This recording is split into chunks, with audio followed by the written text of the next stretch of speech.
We've all had that moment. You meet someone, maybe it's a stranger, maybe it's someone you sort of know. You say the usual, "Hey, how's it going?" Then comes the follow up, "How are you?" There's a bit of back and forth, and then silence. That awkward kind and heavy, the kind that makes you wish there was a skip button. I've been in that moment more times than I can count, not just at work, but everywhere. At a family gathering, running into that cousin you barely recognize. At a restaurant, chatting with a stranger whose name you forget 5 seconds in. Different places. Same awkward pause. You smile, nod, ask something safe. And then it happens. The conversation fizzles out like a match that ignites but quickly dies.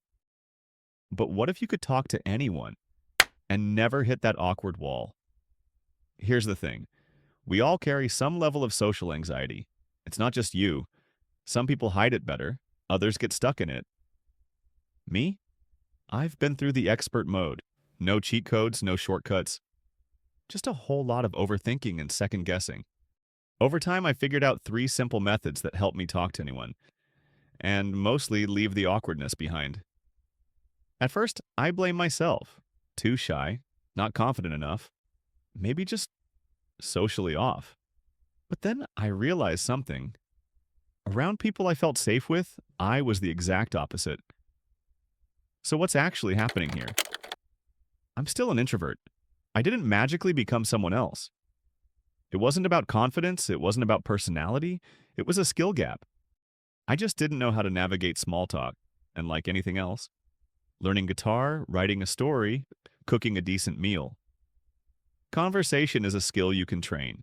After years of trial and error and observing people who were way better at this than I was, I figured out there are three key things you need to master to talk to anyone effortlessly. And the best part? You can start using them right now. Let's say someone says, "I played tennis over the weekend." You could reply, "Oh, that's cool," and then awkwardly scramble for something else to say. Or you could ask thoughtful follow-up questions like, "Where do you usually play?" Or "How long have you been into tennis?" Which naturally leads to more questions like, "Do you play singles or doubles? Are you part of a local league?" Now, maybe tennis isn't your thing, and that's totally fine. But asking these types of questions shows you're actually engaged in what the other person is saying. Or at least that's the vibe you're giving off. Plus, it keeps the conversation flowing and puts you in control. Because when you break it down, a conversation is really just a back and forth of questions and answers. And the person asking the most questions, they're usually steering the ship. But to ask the right questions, you need to master the second method. There's this common belief that to get better at talking, you just need to talk more. But here's the paradox.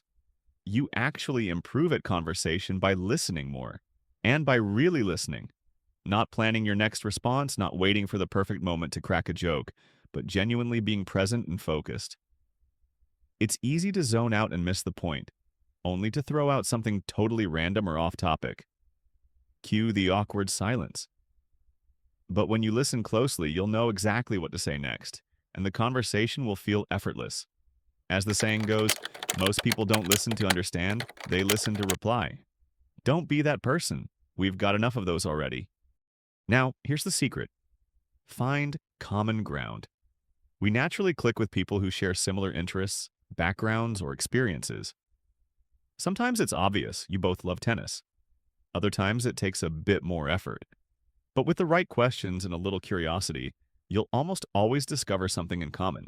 And once you do, guide the conversation that way. After that, it usually takes off on its own. Of course, not every conversation will go smoothly. Sometimes it'll hit a dead end or just fizzle out. That's perfectly normal. In those moments, don't stress over the silence. It's just silence. It'll fade.